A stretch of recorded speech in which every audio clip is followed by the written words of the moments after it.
para lang silipin ang Manila Zoo.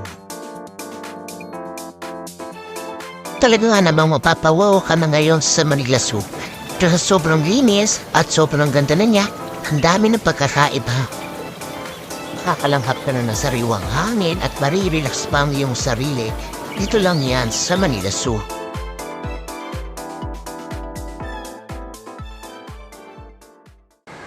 Hi guys, nandito tayo ngayon sa Manila Zoo. At pupunta natin yung ating mga kamag-anak.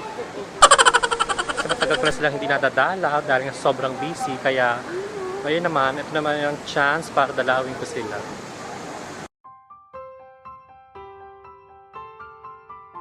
Ayon sa aking mga narinig, ito ay isang matandang elepante na dito at talaga namang halata mo naman sa katawan niya ang kanyang katandaan.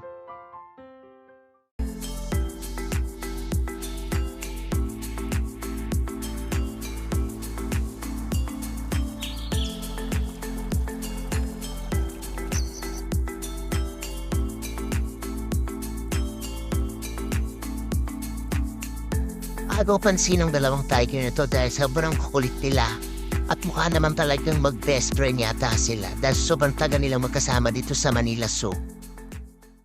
Hi guys, nandito tayo ngayon kay African Lion.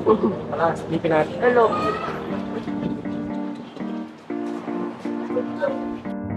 Kakaiba nga itong layon na to dahil lagi siyang tulog. Mula pagpunta ko rito at pag-uwi ko, tulog pa rin siya. Itong mga buhay na to, ganito rin sila, hindi kami pinapansin. Wala silang pakialam kahit sino mga tao nandito. Buti pa itong pagong na to, nagpakitang ilas sa amin. Tingnan nyo, ang bilis niyang lumakad dito.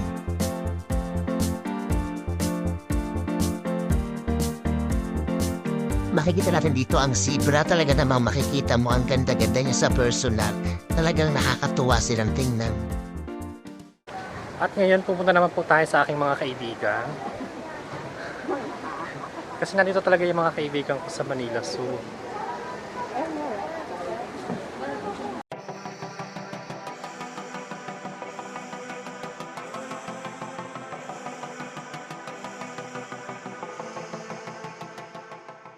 Ayan, nandito kami sa museum nila.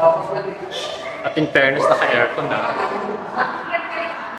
Ito na nga pinakahinahatakutan ko dito, ang mga ahas. Talaga pag nakita mo sila talagang tatay ang mga balahibo mo sa sobrang takot.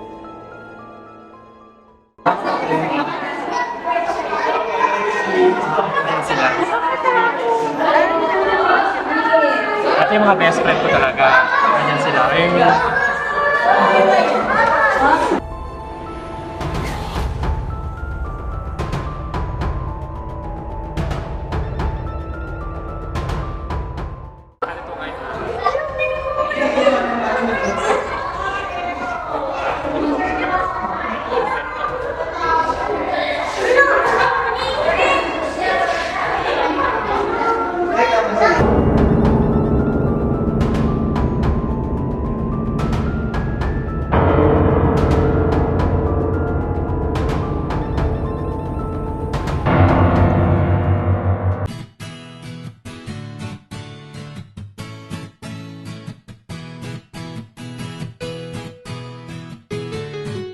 Dito tayo ngayon sa Butterfly Garden at talagang pag nakita mo to sobrang ma-amaze ka dahil paano nila nagawang ilagay ang butterfly sa ganito. At take note, totoong butterfly yan, hindi yan peke. Talagang sobrang ganda at talagang napahanga ako sa sobrang galing na nakaisip nito. At dito makakabili ka rin ng mga souvenir, mga nakalagay sa frame, may mga butterfly, may mga t-shirt at kung ano-ano pa na mga pwede mong bilhin. Pwede mong pampasalubong sa iyong pamilya.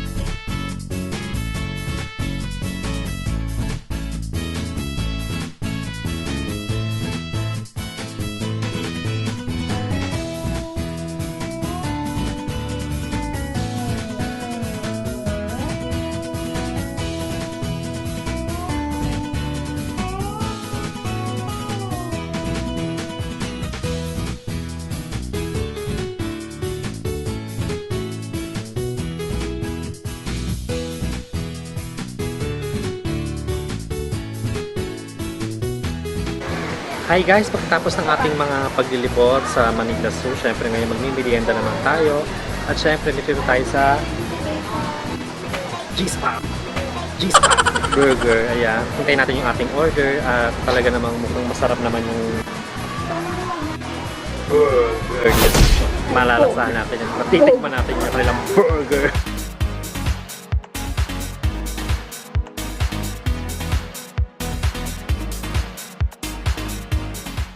At ito na ang time na tikiman.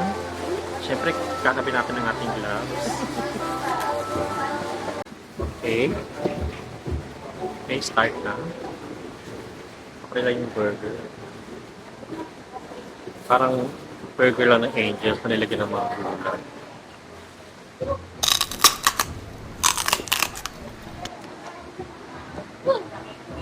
Ano, sarap pa? Sarap siya. Ha? 95. Harapan mo. Halagang 95, masarap.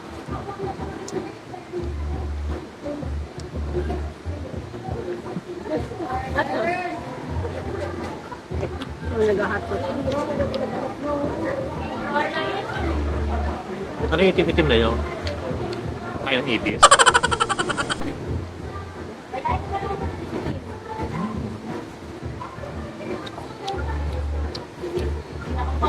Hindi ko muna natin yung kailang lemonade.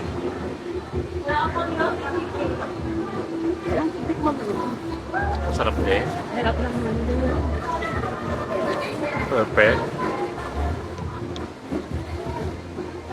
Ayan, Mura pa, 35. Mura pa yung ano yun. Lemonade, 35. mura. Sa iba, 90 plus. Masarap. Perfect yung lasa niya. Ito naman yung tsura niya sa gabi. Talaga namang papahanga ka rin dahil maraming ilaw at maganda rin yung tanawin dito sa gabi. Kaso nga lang, sarado na ibang tindahan at lalo na yung mga kainan dito, sarado na sila paghapon. Kaya ano pang hinihintay nyo guys? Punta na kayo dito sa Manila Zoo. Ito lang yan sa lungsod ng Maynila.